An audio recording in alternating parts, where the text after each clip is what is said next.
Seakan malaikat pencabut nyawa, tanpa takut dan gentar serta dengan bengisnya, Mario Dandisatrio dalam video yang viral itu tampak menendang keras tubuh David sekeras-kerasnya tanpa ampun.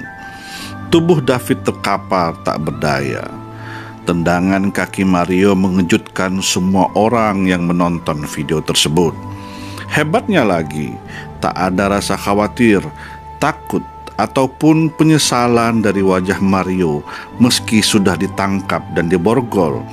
Kalau kata orang Melayu, nampak slow je dia.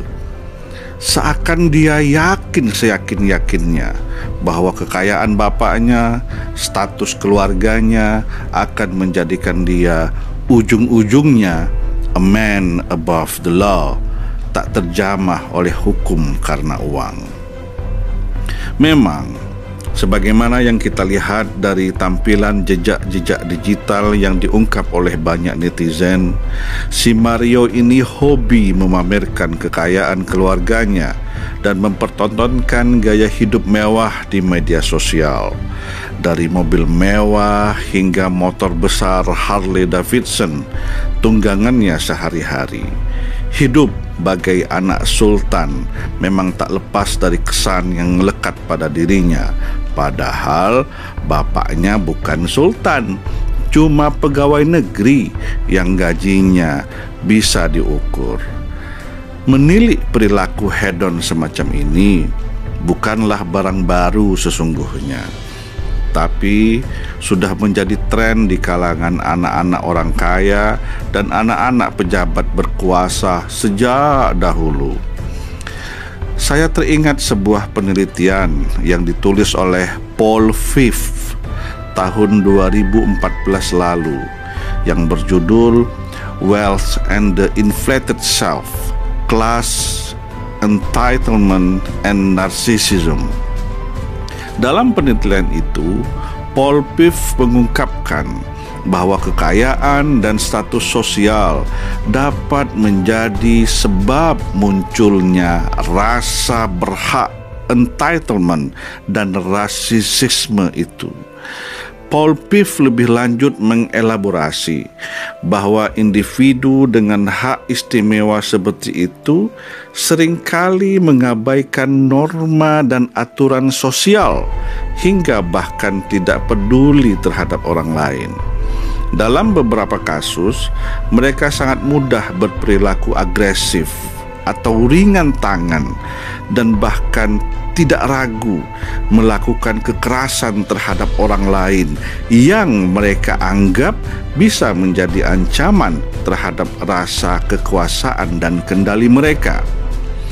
Kekayaan menurut hasil penelitian Paul Fifth ini juga secara psikologis dapat memberikan kepada suatu individu rasa kekuasaan dan kendali yang mengarah ke rasa mementingkan diri sendiri dan egoisme yang kuat.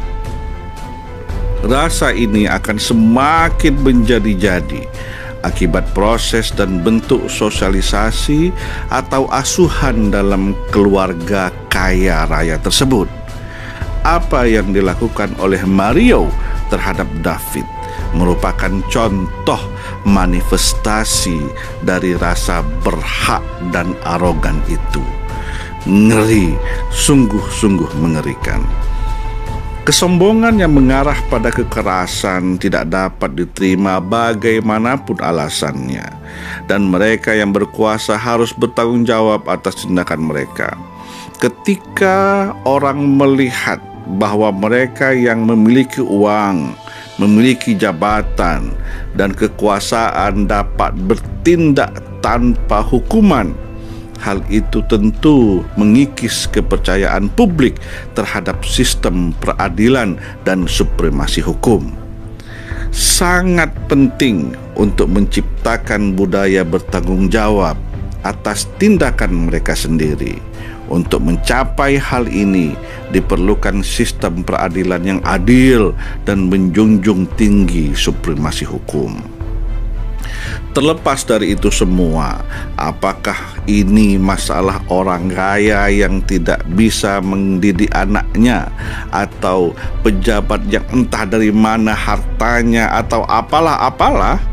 Saya pikir pendidikan memainkan peran yang sama pentingnya dalam membentuk keyakinan dan sikap pribadi. Pendidikan dari masa kanak-kanak ke jenjang selanjutnya adalah cara untuk mempromosikan nilai-nilai seperti empati, rasa hormat, dan tanggung jawab, serta memberdayakan individu untuk mengambil tindakan melawan ketidakadilan. Anak-anak juga membutuhkan ruang untuk memahami dampak ketidaksetaraan sosial, hak istimewa, dan kekayaan terhadap sikap dan perilaku individu. Seiring berjalannya waktu, kita harus mulai mengambil langkah nyata untuk mengatasi masalah yang dihadapi. Kebijakan diperlukan untuk mengatasi ketidaksetaraan kekayaan dan mempromosikan interaksi sosial yang positif melalui pendidikan dan peningkatan kesadaran, sehingga mengurangi prasangka dan stereotip-stereotip yang tidak jelas. Jika melihat kembali kasus Mario versus David ini, sepertinya kita harus legowo untuk mengakui bahwa hidup kita saat ini sudah teramat jauh dari agama.